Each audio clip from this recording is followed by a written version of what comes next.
दोस्तों, क्या कभी आपने सोचा है कि कुछ जगहें सिर्फ मिट्टी नहीं होती, वो खुद बोलती हैं। हवा में, लहरों में और हर पत्थर की खामोशी में छुपी होती है एक कहानी।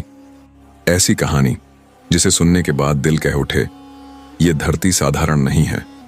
कहते हैं दक्षिण भारत की एक पवित्र घाटी में, हरे भरे पर्वतों और नदियों के बीच, वह स्थान है जहां ज्ञान ने जन्म लिया और करुणा ने स्वर पाया। हाँ दोस्तों, आज हम जा रहे हैं श्रृंगेरी की ओर, जहां आदि शंकराचार्य ने मां शारदा को आमंत्रित किया और जहां आज भी हर लहर, हर दीपक मां के चरणों को प्रणाम करता है।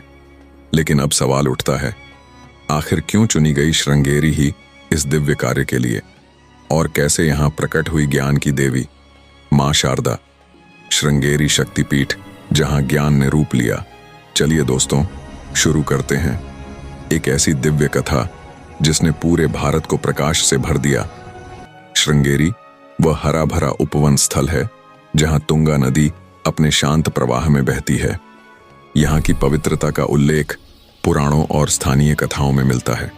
कहा जाता है कि यह स्थान ऋष्य श्रृंग से जुड़ा हुआ है, वह महर्षि जिनका संबंध वाल्मीकीय तथा अन्य पौराणिक कथाओं से जुड़ता है। उनकी तपोभूमि और यहाँ के वातावरण ने इस घाटी को आराध्य बना दिया। इसी पवित्रता और अनुकंपा की अनुभूति के कारण बाद में महान आध्यात्मिक गुरु आदि शंकराचार्य ने इसे अपने प्रथम पीठ के रूप में चुना। एक प्रसिद्ध आख्यान के अनुसार आदि शंकराचार्य जब भारत भ्रमण कर रहे थे तो उन्होंने तुंगा नदी के तट पर एक अद्भुत दृश्य देखा। एक सांप ने अपनी हुड फैलाकर एक गर्भवती मेंढक को धूप से बचाया। इस अप्रत्यक्ष करुणा और अहिंसा के संकेत ने आदि शंकर को यह महसूस कराया कि यह स्थान आंतरिक शांति और धर्म कार्य के लिए अत्यंत अनुकूल है। इसी दृष्टि से उन्होंने यहाँ दक्षिणाम्नाय पीठ की स्थापना की, यानी चतुर्वेदिक, आद्य वैदिक परंपरा और अद्वैत वेदांत को आगे बढ़ाने के लिए यह पहला श्रृंखलाबद्ध केंद्र बना। इस पीठ की परंपरा में चारों दिशाओं के 4 पीठ माने जाते हैं और श्रृंगेरी दक्षिण का प्रमुख पीठ है। कथानुसार आदिशंकर ने यहाँ पर अपने प्रमुख 4 शिष्यों में से एक श्री सुरेश्वराचार्य को प्रथम शंकराचार्य नियुक्त किया। इसी श्रृंखला से पीठ का अनवरत ज्ञानिक व धार्मिक नेतृत्व चलता आया। इस पीठ ने न केवल उपासना का काम किया, बल्कि संस्कृत शिक्षा, ग्रंथ रक्षण और शास्त्रीय अध्ययन को भी बढ़ावा दिया। सामयिक विधियों से पाठशालाएं, ग्रंथागार और साहित्यिक अभिलेख इस पीठ का अहम हिस्सा बने। श्रृंगेरी परिसर में मुख्य देवता शारदांबा, गौरी सरस्वती का रूप को माना जाता है। शारदांबा मंदिर प्राचीन माना जाता है और परंपरागत रूप से इसे आदिशंकर के युग से जोड़कर देखा जाता है, जबकि परिसर में विद्याशंकर नामक शिव मंदिर 14वीं शताब्दी के प्रारंभिक स्थापत्य का उत्कृष्ट नमूना है। विद्याशंकर मंदिर की विशिष्ट वास्तुकला और पत्थर पर की गई नक्काशी दृष्टिगोचर है। यह मंदिर आगंतुकों को अपनी ऐतिहासिकता और कलात्मकता से प्रभावित करता है। श्रृंगेरी का ऐतिहासिक भाग्य कई शासकों से जुड़ा रहा। विजयनगरी साम्राज्य के समय से लेकर उसके पतन के बाद इस क्षेत्र पर कई राजनीतिक उतार चढ़ाव आए।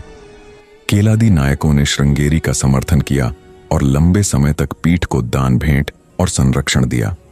साहित्यिक अभिलेखों में उनके योगदान के प्रमाण मिलते हैं। बाद में मराठाओं और अन्य शासकों के साथ भी पीठ का वैचारिक व राजनीतिक संबंध रहा। इनके पत्राचार और उपहार पीठ के अभिलेखागार में संरक्षित हैं। वहीं हैदर अली व अन्य योद्धा शासकों के युग में भी पीठ ने अपने सामंजस्यपूर्ण संबंध बनाए रखे। श्रृंगेरी पीठ ने केवल उपासना तक सीमित रहकर कार्य नहीं किया, इसने संस्कृत शिक्षा, शास्त्र प्रचार, वेद रीति कर्म और पाठशालाओं को जीवित रखा।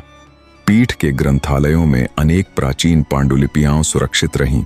वेद पाठशालाएं, संस्कृत महापाठशालाएं और शास्त्रीय अनुशासन का प्रचार प्रसार यहाँ का मुख्य कार्य रहा। पीठ ने विद्वानों का पोषण किया और समाज में शांति संस्कार तथा धर्म चिंतन को बढ़ावा दिया। आधुनिक काल में भी श्रृंगेरी ने अनेक चुनौतियां देखीं। युद्ध, 19वीं और 20वीं सदी में मराठों और स्थानीय राजाओं से प्राप्त सहायता तथा 20वीं शताब्दी में भारतीय पुनरुत्थान के समय पीठ की सांस्कृतिक जिम्मेदारी और बढ़ी। आज की तारीख में श्रृंगेरी न केवल एक तीर्थ स्थल है, बल्कि सांस्कृतिक केंद्र, शिक्षा केंद्र और धार्मिक अनुशासन का जीवित परिचायक भी है। वर्तमान में पीठ पर जगतगुरु शंकराचार्य का नेतृत्व है और यह पीठ विभिन्न सामाजिक, शैक्षिक तथा धार्मिक कार्यक्रमों का आयोजन करता है। श्रृंगेरी में श्री शारदांबा उत्सव, शंकर जयंती, गुरु पूर्णिमा इत्यादि परंपरागत पर्व बड़े धूमधाम से मनाए जाते हैं। वेदाभ्यास, जप, पाठ, दान और भंडारे यहाँ की सामान्य मानसथा है। तीर्थयात्रियों के लिए तुंगा नदी के तट, नयनाभिराम घाट और पवित्र मंदिर परिसर विशेष आकर्षण होते हैं। धार्मिक शिक्षा वितरण और संस्कृत शिक्षण के लिए नियमित कार्यक्रम चलते रहते हैं। श्रृंगेरी की पावन भूमि पर जब आदि शंकराचार्य ने दक्षिणामनाय पीठ की स्थापना की, तब उन्होंने यहाँ ज्ञान की अधिष्ठात्री देवी मां सरस्वती का आवाहन किया। कथा कहती है कि उन्होंने अपने ध्यान में काशी की शारदा देवी का ध्यान किया और उनसे निवेदन किया, हे ज्ञान स्वरूपिणी मां, इस दक्षिण भूमि में भी अपने प्रकाश से धर्मदीप जलाओ। तब मां शारदा ने प्रकट होकर कहा, वत्स शंकर, मैं तुम्हारे आदेश से यहां निवास करूंगी। यह स्थान अब मेरे ज्ञान का केंद्र बनेगा। और इस प्रकार मां ने शारदांबा के रूप में श्रृंगेरी में अवतार लिया। प्रारंभ में वह मंदिर अत्यंत सरल और छोटा था। मात्र एक चंदन की मूर्ति स्थापित की गई थी। परंतु कालांतर में जब भक्तों की संख्या बढ़ी, तो मंदिर का विस्तार हुआ और मूर्ति को स्वर्णमयी मूर्ति में परिवर्तित किया गया। यहाँ मां की प्रतिमा के चारों ओर सदैव वेद मंत्रों की ध्वनि, घंटानाद, दीपशिखा और शांत वातावरण गूंजता रहता है। कई बार भक्तों ने अनुभव किया कि मां की मूर्ति से प्रकाश निकलता है या मंदिर में सुगंध फैलती है। इसे मां की उपस्थिति का संकेत माना गया। कई शताब्दियों बाद एक महान संत हुए, श्री विद्या शंकराचार्य। उनका ज्ञान, तप और योग शक्ति इतनी प्रबल थी कि उनके जीवन काल में ही चमत्कार होते थे। कहा जाता है कि उन्होंने एक बार तुंगा नदी के तट पर ध्यान किया और उनके समाधि काल में सूर्य की किरणें ठीक उसी स्थान पर गिरने लगीं जहां अब विद्याशंकर मंदिर स्थित है। उनकी समाधि के ऊपर बना यह मंदिर खगोलीय चमत्कार से भरा है। मंदिर की छत पर ऐसे पत्थर काटे गए हैं कि सूर्य वर्ष के अलग अलग महीनों में प्रत्येक राशि 12 राशियों पर अलग अलग समय में प्रकाश डालता है। यह वैदिक गणित, खगोल और स्थापत्य का अद्भुत मेल है, जो दर्शाता है कि भारतीय संत केवल धर्म में नहीं बल्कि विज्ञान और खगोल शास्त्र में भी निपुण थे। मध्यकालीन भारत में जब विजयनगर साम्राज्य अपने चरम पर था, तब श्रृंगेरी का अत्यधिक सम्मान किया जाता था। राजा हरिहर, बुक्का, देवराय आदि ने पीठ को भूमि, धन और मंदिरों के निर्माण हेतु अनुदान दिए। उनके बाद केलादी नायकों ने भी श्रृंगेरी को राजकीय संरक्षण दिया। उनके दान पत्र आज भी पीठ के अभिलेखागार में उपलब्ध हैं, जिनमें लिखा है कि धर्म के इस दीप को सदैव जलाए रखो। एक प्रसिद्ध कथा है कि एक बार डाकुओं ने श्रृंगेरी पर हमला किया। उन्होंने मंदिरों से सोना और मूर्तियां लूट लीं। जब यह बात मराठा राजा माधवराव पेशवा तक पहुंची, तो उन्होंने तुरंत सहायता भेजी, चोरी हुआ धन वापस दिलवाया और कहा, श्रृंगेरी भारत की आत्मा है, इसे कभी अंधकार में मत जाने देना। यह घटना श्रृंगेरी की राष्ट्रीय महत्ता को प्रकट करती है कि वह केवल एक धार्मिक पीठ नहीं बल्कि भारतीय संस्कृति का केंद्र बिंदु थी। 19वीं और 20वीं शताब्दी में जब भारत में अंग्रेजों का शासन था, तब श्रृंगेरी पीठ ने संस्कृत शिक्षा और धर्म प्रचार को जीवित रखने के लिए संघर्ष किया। यहाँ से अनेक महान विद्वान निकले, जिन्होंने अद्वैत वेदांत के ग्रंथों का भाष्य किया। श्रृंगेरी मठ ने आधुनिक समय में भी विद्यालय, वेद पाठशालाएं, संस्कृत विश्वविद्यालय और गरीब छात्रों के लिए धर्मार्थ छात्रावास चलाने शुरू किए। वर्तमान में जगतगुरु श्री भारती तीर्थ महास्वामी और उनके उत्तराधिकारी श्री विदुशेखर भारती स्वामी इस परंपरा को आगे बढ़ा रहे हैं। उनके नेतृत्व में श्रृंगेरी पीठ ने डिजिटल लाइब्रेरी, संस्कृत ग्रंथ संरक्षण और गरीबों के लिए सेवा केंद्र प्रारंभ किए हैं। श्रृंगेरी केवल एक स्थान नहीं बल्कि एक जीवित आध्यात्मिक शक्ति है। यहाँ आने वाले हर साधक को ऐसा लगता है जैसे कोई मातृत्व की छाया उसे घेरे हुए है। तुंगा नदी के तट पर बैठकर जब शाम को आरती होती है तो हवा में मंत्रों की लय, दीपों की झिलमिल और जल में परावर्तित प्रकाश एक ऐसा वातावरण बनाता है जो आत्मा को भीतर तक शांत कर देता है। श्रृंगेरी की माटी, जल और वातावरण में आज भी आदिशंकर का अद्वैत सिद्धांत गूंजता है। आदिशंकराचार्य के आदेश से श्री सुरेश्वराचार्य को श्रृंगेरी का प्रथम जगत गुरु बनाया गया। वे अत्यंत विद्वान और तर्कशास्त्र के आचार्य थे। उनका वास्तविक नाम मंडन मिश्र था, जिनका शंकराचार्य से वाद हुआ था। जब शंकर ने उन्हें अद्वैत ज्ञान का सत्य दिखाया, तब उन्होंने गृह त्याग कर संन्यास लिया और सुरेश्वराचार्य कहलाए। श्रृंगेरी में उन्होंने वेद वेदांत की शिक्षा को संगठित किया और यहाँ के ब्रह्मचर्यों को 4 आश्रमों की परंपरा का पालन सिखाया। उन्होंने पहला वेद पाठशाला और शास्त्र पाठ गृह स्थापित किया। कहते हैं कि उन्हीं के समय श्रृंगेरी के चारों ओर धर्म की सुरभि फैलने लगी, गांव-गांव में वैदिक ध्वनि गूंजने लगी। उनके बाद आए शंकराचार्यों ने उसी दीपक को आगे बढ़ाया। विधारण्य, विद्याशंकर, अभिनव शंकर आदि ने ज्ञान को जगे रखा। विधारण्य स्वामी वही हैं जिन्होंने बाद में विजयनगर साम्राज्य की स्थापना में हरिहर और बुक्का की सहायता की। इससे श्रृंगेरी का महत्व केवल धार्मिक नहीं बल्कि राजनीतिक और राष्ट्रीय भी बन गया। विधारण्याचार्य के समय में भारत अनेक विदेशी आक्रमणों से जूझ रहा था। दिल्ली के सुल्तान के हमलों से दक्षिण के अनेक मंदिर नष्ट हो चुके थे। तब हरिहर और बुक्का नामक वीर भाइयों ने श्रृंगेरी आकर विधारण्याचार्य से मार्गदर्शन मांगा। विधारण्याचार्य ने उन्हें कहा, धर्म के बिना शक्ति अधूरी है। पहले धर्म की जड़ें जमाओ, फिर राज्य की नींव रखो। उनके आशीर्वाद से विजयनगर साम्राज्य की स्थापना हुई सन 1336 ईस्वी और श्रृंगेरी को उसका आध्यात्मिक केंद्र बनाया गया। विजयनगर के राजाओं ने श्रृंगेरी को भूमि, स्वर्ण और रत्न दान किए और कहा, श्रृंगेरी का दीप सदा प्रज्वलित रहे, तभी हमारा राज्य स्थिर रहेगा। इस प्रकार श्रृंगेरी राजनीति, धर्म और संस्कृति के संगम का प्रतीक बन गया। श्रृंगेरी की प्रजा में आज भी अनेक कथाएं प्रचलित हैं जो मां शारदा के चमत्कारों को प्रमाणित करती हैं। कहा जाता है कि एक बार एक गरीब ब्राह्मण मंदिर में आया और बोला, मां, मेरे घर में अनाज नहीं है। उसने मंदिर के दीप के सामने प्रणाम किया और लौट गया। जब वह घर पहुंचा तो उसने देखा कि उसके भंडार में चावल से भरे घड़े स्वयं प्रकट हो गए। एक अन्य कथा में एक वृद्ध स्त्री कई वर्षों से दर्शन को आती थी। जब उसका देहांत हुआ तो लोगों ने देखा कि उसी रात मां की मूर्ति के पास कनेर का फूल अपने आप गिरा और वहां दीपक स्वयं जल उठा। तब से कहा जाने लगा, जो मां को सच्चे भाव से पुकारे वह कभी रिक्त नहीं लौटता। यह पीठ केवल ज्ञान का केंद्र नहीं बल्कि मां के स्नेह का निवास भी है। समय बदला, देश स्वतंत्र हुआ, पर श्रृंगेरी की दिव्यता बनी रही। श्री अभिनव विद्यातीर्थ महास्वामी 20वीं सदी ने पीठ को पुनः ऊंचाई पर पहुंचाया। उन्होंने सैकड़ों पाठशालाएं, धर्मार्थ रसोई, आश्रम और छात्रावास स्थापित किए। उनके शिष्य श्री भारतीय तीर्थ स्वामी ने परंपरा को और विस्तृत किया। उन्होंने संस्कृत, गणित, वेदांत और नीति शास्त्र के शिक्षण को आधुनिक ढंग से प्रचारित किया। उनके उत्तराधिकारी श्री विदुशेखर भारतीय स्वामी आज पीठ का संचालन करते हैं। वे युवा हैं, परंतु उनके मुख पर वैसा ही तेज है जैसा किसी आर्षि का होता है।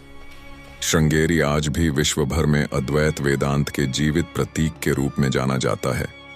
यहाँ रोजाना सैकड़ों साधक ध्यान, साधना और वेद पाठ के लिए आते हैं। श्रृंगेरी की प्रथम ज्योति श्री सुरेश्वराचार्य के पश्चात यह दिव्य गाथा आगे बढ़ी। उनके पश्चात आने वाले श्री नृसिंह भारती, श्री चंद्रशेखर भारती, श्री विद्याशंकराचार्य आदि ने इस मठ को अद्वैत की परंपरा से आलोकित किया। इनमें से श्री विद्याशंकराचार्य का नाम विशेष रूप से लिया जाता है।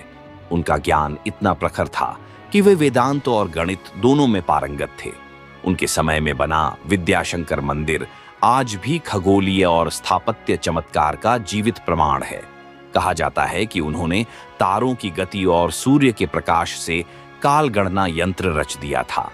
श्रृंगेरी की परंपरा सदैव ज्ञान और तप का संगम रही। हर जगत गुरु ने अपने जीवन में न केवल ग्रंथ रचे, बल्कि लोगों के जीवन में भी शांति का दीप जलाया। श्रृंगेरी में वर्ष भर अनेक महोत्सव मनाए जाते हैं, परंतु सबसे बड़ा है शारदांबा ब्रह्मोत्सव। यह आश्विन मास सितंबर अक्टूबर में 9 दिनों तक चलता है। पहले दिन कलश स्थापना होती है, दूसरे दिन मां की शोभा यात्रा और अंतिम दिन रत्न रथ उत्सव, जिसमें मां स्वर्ण रथ पर विराजती हैं और भक्त तुंगा नदी के तट तक दीपों की पंक्तियां जलाते हुए जाते हैं। कहा जाता है कि उस रात आकाश में तारे भी झिलमिला उठते हैं, जैसे स्वयं देवता मां के दर्शन कर रहे हों। श्रृंगेरी की हर गली, हर घर में उस समय जय मां शारदा की ध्वनि गूंजती है।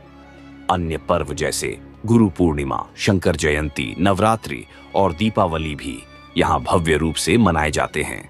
प्रत्येक अवसर पर वेद पाठ, हवन, दान और संगीत का समागम होता है। श्रृंगेरी शक्तिपीठ में कुछ ऐसे अनुष्ठान हैं जो सामान्य जन को दिखाई नहीं देते। ये रात्रि अनुष्ठान, चतुर्वेद यज्ञ और गुरुतंत्र साधना कहलाते हैं।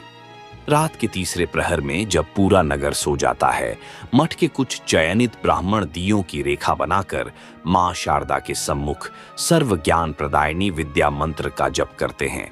कहते हैं कि इस समय मां की प्रतिमा की आंखों में तेज बढ़ जाता है और मंदिर में मंद सुनहरी आभा छा जाती है।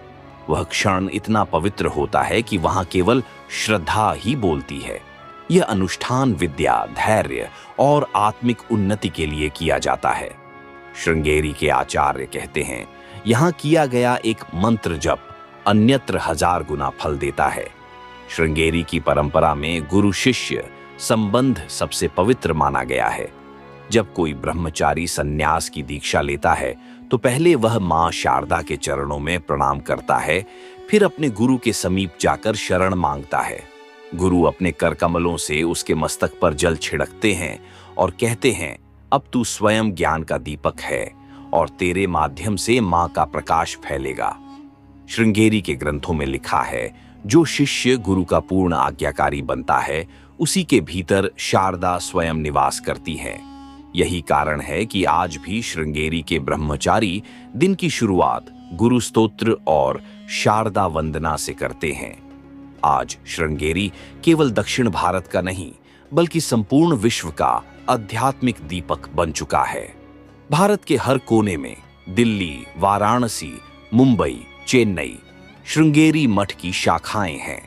विदेशों में भी अमेरिका, कनाडा, ऑस्ट्रेलिया और इंग्लैंड में श्रृंगेरी के केंद्र स्थापित हैं, जहां संस्कृत और वेदांत की शिक्षा दी जाती है। यहां से रोजाना लाखों लोग ऑनलाइन शारदा आरती और शंकराचार्य प्रवचन सुनते हैं। श्रृंगेरी ने यह सिद्ध कर दिया है कि धर्म केवल परंपरा नहीं, बल्कि जीवित चेतना है। श्रृंगेरी की यह अखंड परंपरा बताती है कि जब तक मानव में ज्ञान और करुणा रहेगी, तब तक मां शारदा का यह शक्तिपीठ अमर रहेगा। तो दोस्तों, यही थी मां शारदा की पावन नगरी श्रृंगेरी की अद्भुत शुरुआत, जहां आदि शंकराचार्य ने करुणा, ज्ञान और शक्ति तीनों का संगम कराया। इस पवित्र भूमि की हर लहर आज भी कहती है, जहां प्रेम है वहीं मां शारदा है, जहां ज्ञान है वहीं श्रृंगेरी है। अगर आपको ये कथा पसंद आई हो तो लाइक जरूर करें, कमेंट में जय मां शारदा लिखें और सब्सक्राइब करें, ताकि अगला अध्याय आपसे छूट न जाए। मिलते हैं अगले भाग में, जहां हम जानेंगे कैसे मां शारदा ने स्वयं श्रृंगेरी में अवतार लिया और कैसे यहां जन्मी ज्ञान की ज्योति पूरे भारतवर्ष में फैली। श्रृंगेरी में श्री शारदांबा उत्सव, शंकर जयंती, गुरु पूर्णिमा इत्यादि परंपरागत पर्व बड़े धूमधाम से मनाए जाते हैं। वेदाभ्यास, जप, पाठ, दान और भंडारे यहाँ की सामान्य मानसथा है। तीर्थयात्रियों के लिए तुंगा नदी के तट, नयनाभिराम घाट और पवित्र मंदिर परिसर विशेष आकर्षण होते हैं। धार्मिक शिक्षा वितरण और संस्कृत शिक्षण के लिए नियमित कार्यक्रम चलते रहते हैं। श्रृंगेरी की पावन भूमि पर जब आदि शंकराचार्य ने दक्षिणामनाय पीठ की स्थापना की, तब उन्होंने यहाँ ज्ञान की अधिष्ठात्री देवी मां सरस्वती का आवाहन किया। कथा कहती है कि उन्होंने अपने ध्यान में काशी की शारदा देवी का ध्यान किया और उनसे निवेदन किया, हे ज्ञान स्वरूपिणी मां, इस दक्षिण भूमि में भी अपने प्रकाश से धर्मदीप जलाओ। तब मां शारदा ने प्रकट होकर कहा, वत्स शंकर, मैं तुम्हारे आदेश से यहां निवास करूंगी। यह स्थान अब मेरे ज्ञान का केंद्र बनेगा। और इस प्रकार मां ने शारदांबा के रूप में श्रृंगेरी में अवतार लिया। प्रारंभ में वह मंदिर अत्यंत सरल और छोटा था। मात्र एक चंदन की मूर्ति स्थापित की गई थी। परंतु कालांतर में जब भक्तों की संख्या बढ़ी तो मंदिर का विस्तार हुआ और मूर्ति को स्वर्णमयी मूर्ति में परिवर्तित किया गया। यहां मां की प्रतिमा के चारों ओर सदैव वेद मंत्रों की ध्वनि, घंटानाद, दीप शिखा और शांत वातावरण गूंजता रहता है। कई बार भक्तों ने अनुभव किया कि मां की मूर्ति से प्रकाश निकलता है या मंदिर में सुगंध फैलती है। इसे मां की उपस्थिति का संकेत माना गया। कई शताब्दियों बाद एक महान संत हुए, श्री विद्याशंकराचार्य। उनका ज्ञान, तप और योग शक्ति इतनी प्रबल थी कि उनके जीवन काल में ही चमत्कार होते थे। कहा जाता है कि उन्होंने एक बार तुंगा नदी के तट पर ध्यान किया और उनके समाधि काल में सूर्य की किरणें ठीक उसी स्थान पर गिरने लगीं जहां अब विद्याशंकर मंदिर स्थित है। उनकी समाधि के ऊपर बना यह मंदिर खगोलीय चमत्कार से भरा है। मंदिर की छत पर ऐसे पत्थर काटे गए हैं कि सूर्य वर्ष के अलग अलग महीनों में प्रत्येक राशि 12 राशियों पर अलग अलग समय में प्रकाश डालता है। यह वैदिक गणित, खगोल और स्थापत्य का अद्भुत मेल है, जो दर्शाता है कि भारतीय संत केवल धर्म में नहीं बल्कि विज्ञान और खगोल शास्त्र में भी निपुण थे। मध्यकालीन भारत में जब विजयनगर साम्राज्य अपने चरम पर था, तब श्रृंगेरी का अत्यधिक सम्मान किया जाता था। राजा हरिहर, बुक्का, देवराय आदि ने पीठ को भूमि, धन और मंदिरों के निर्माण हेतु अनुदान दिए। उनके बाद केलादी नायकों ने भी श्रृंगेरी को राजकीय संरक्षण दिया। उनके दान पत्र आज भी पीठ के अभिलेखागार में उपलब्ध हैं, जिनमें लिखा है कि धर्म के इस दीप को सदैव जलाए रखो। एक प्रसिद्ध कथा है कि एक बार डाकुओं ने श्रृंगेरी पर हमला किया। उन्होंने मंदिरों से सोना और मूर्तियां लूट लीं। जब यह बात मराठा राजा माधवराव पेशवा तक पहुंची तो उन्होंने तुरंत सहायता भेजी, चोरी हुआ धन वापस दिलवाया और कहा, श्रृंगेरी भारत की आत्मा है, इसे कभी अंधकार में मत जाने देना। यह घटना श्रृंगेरी की राष्ट्रीय महत्ता को प्रकट करती है कि वह केवल एक धार्मिक पीठ नहीं बल्कि भारतीय संस्कृति का केंद्र बिंदु थी। 19वीं और 20वीं शताब्दी में जब भारत में अंग्रेजों का शासन था, तब श्रृंगेरी पीठ ने संस्कृत शिक्षा और धर्म प्रचार को जीवित रखने के लिए संघर्ष किया। यहाँ से अनेक महान विद्वान निकले जिन्होंने अद्वैत वेदांत के ग्रंथों का भाष्य किया। श्रृंगेरी मठ ने आधुनिक समय में भी विद्यालय, वेद पाठशालाएं, संस्कृत विश्वविद्यालय और गरीब छात्रों के लिए धर्मार्थ छात्रावास चलाने शुरू किए। वर्तमान में जगतगुरु श्री भारती तीर्थ महास्वामी और उनके उत्तराधिकारी श्री विदुशेखर भारती स्वामी इस परंपरा को आगे बढ़ा रहे हैं। उनके नेतृत्व में श्रृंगेरी पीठ ने डिजिटल लाइब्रेरी, संस्कृत ग्रंथ संरक्षण और गरीबों के लिए सेवा केंद्र प्रारंभ किए हैं। श्रृंगेरी केवल एक स्थान नहीं बल्कि एक जीवित आध्यात्मिक शक्ति है। यहाँ आने वाले हर साधक को ऐसा लगता है जैसे कोई मातृत्व की छाया उसे घेरे हुए है। तुंगा नदी के तट पर बैठकर जब शाम को आरती होती है तो हवा में मंत्रों की लय, दीपों की झिलमिल और जल में परावर्तित प्रकाश एक ऐसा वातावरण बनाता है जो आत्मा को भीतर तक शांत कर देता है। श्रृंगेरी की माटी, जल और वातावरण में आज भी आदिशंकर का अद्वैत सिद्धांत गूंजता है। आदिशंकराचार्य के आदेश से श्री सुरेश्वराचार्य को श्रृंगेरी का प्रथम जगत गुरु बनाया गया। वे अत्यंत विद्वान और तर्कशास्त्र के आचार्य थे। उनका वास्तविक नाम मंडन मिश्र था, जिनका शंकराचार्य से वाद हुआ था। जब शंकर ने उन्हें अद्वैत ज्ञान का सत्य दिखाया, तब उन्होंने गृह त्याग कर संन्यास लिया और सुरेश्वराचार्य कहलाए। श्रृंगेरी में उन्होंने वेद वेदांत की शिक्षा को संगठित किया और यहाँ के ब्रह्मचर्यों को 4 आश्रमों की परंपरा का पालन सिखाया। उन्होंने पहला वेद पाठशाला और शास्त्र पाठ गृह स्थापित किया। कहते हैं कि उन्हीं के समय श्रृंगेरी के चारों ओर धर्म की सुरभि फैलने लगी। गांव-गांव में वैदिक ध्वनि गूंजने लगी। उनके बाद आए शंकराचार्यों ने उसी दीपक को आगे बढ़ाया।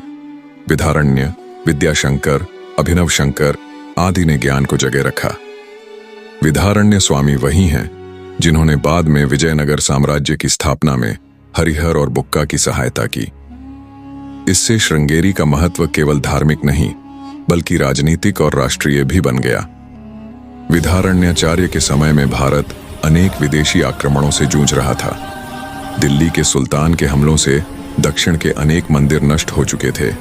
तब हरिहर और बुक्का नामक वीर भाइयों ने श्रृंगेरी आकर विद्यारण्याचार्य से मार्गदर्शन मांगा। विद्यारण्याचार्य ने उन्हें कहा, धर्म के बिना शक्ति अधूरी है। पहले धर्म की जड़ें जमाओ, फिर राज्य की नींव रखो। उनके आशीर्वाद से विजयनगर साम्राज्य की स्थापना हुई सन 1336 ईस्वी और श्रृंगेरी को उसका आध्यात्मिक केंद्र बनाया गया।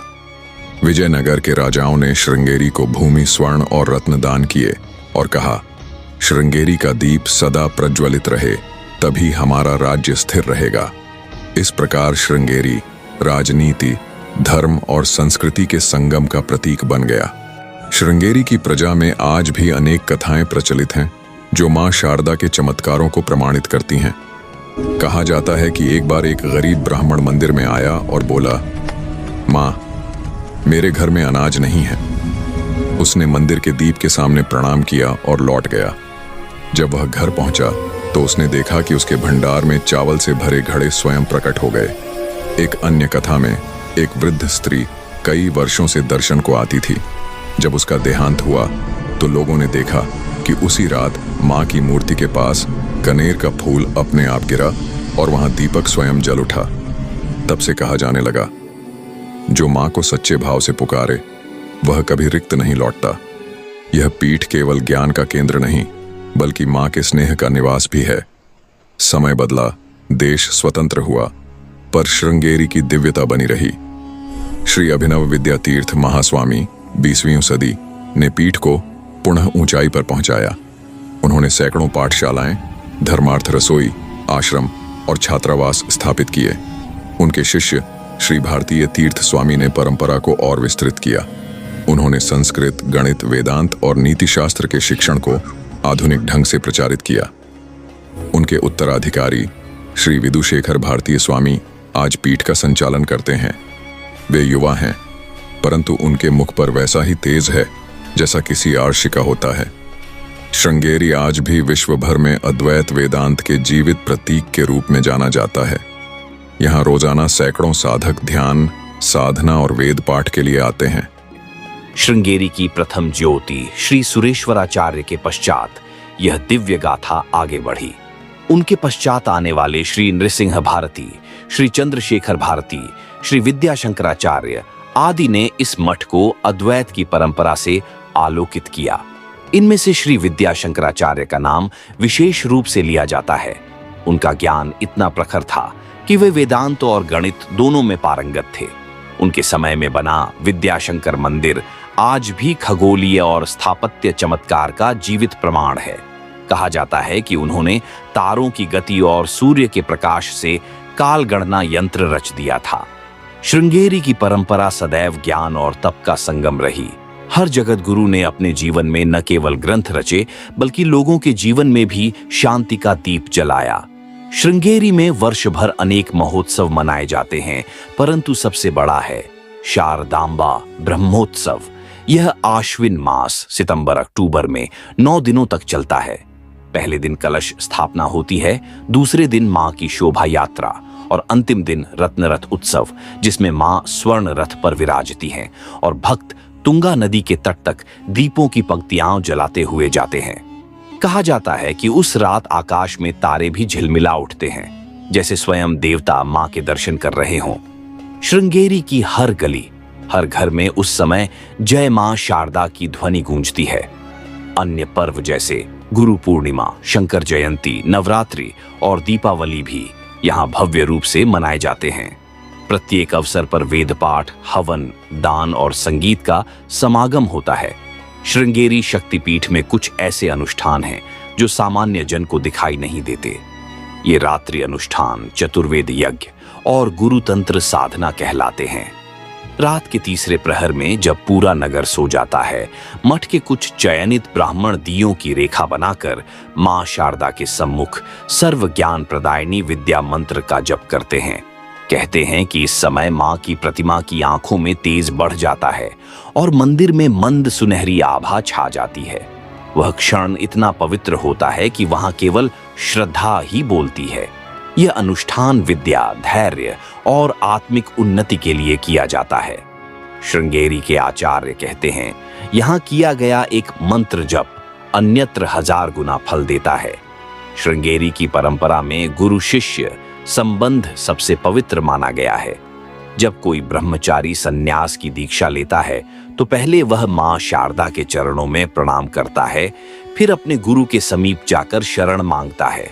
गुरु अपने कर कमलों से उसके मस्तक पर जल छिड़कते हैं और कहते हैं, अब तू स्वयं ज्ञान का दीपक है और तेरे माध्यम से मां का प्रकाश फैलेगा। श्रृंगेरी के ग्रंथों में लिखा है, जो शिष्य गुरु का पूर्ण आज्ञाकारी बनता है उसी के भीतर शारदा स्वयं निवास करती है। यही कारण है कि आज भी श्रृंगेरी के ब्रह्मचारी दिन की शुरुआत गुरु स्तोत्र और शारदा वंदना से करते हैं। आज श्रृंगेरी केवल दक्षिण भारत का नहीं बल्कि संपूर्ण विश्व का आध्यात्मिक दीपक बन चुका है। भारत के हर कोने में दिल्ली, वाराणसी, मुंबई, चेन्नई श्रृंगेरी मठ की शाखाएं हैं।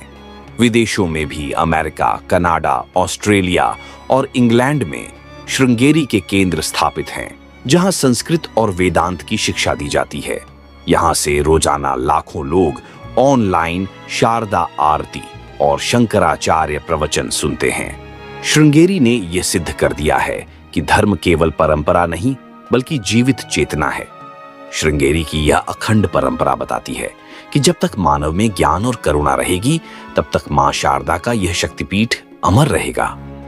तो दोस्तों, यही थी मां शारदा की पावन नगरी श्रृंगेरी की अद्भुत शुरुआत, जहां आदि शंकराचार्य ने करुणा, ज्ञान और शक्ति तीनों का संगम कराया। इस पवित्र भूमि की हर लहर आज भी कहती है, जहां प्रेम है वहीं मां शारदा है, जहां ज्ञान है वहीं श्रृंगेरी है। अगर आपको ये कथा पसंद आई हो तो लाइक जरूर करें, कमेंट में जय मां शारदा लिखें और सब्सक्राइब करें ताकि अगला अध्याय आपसे छूट न जाए। मिलते हैं अगले भाग में, जहां हम जानेंगे कैसे मां शारदा ने स्वयं श्रृंगेरी में अवतार लिया और कैसे यहां जन्मी ज्ञान की ज्योति पूरे भारतवर्ष में फैली।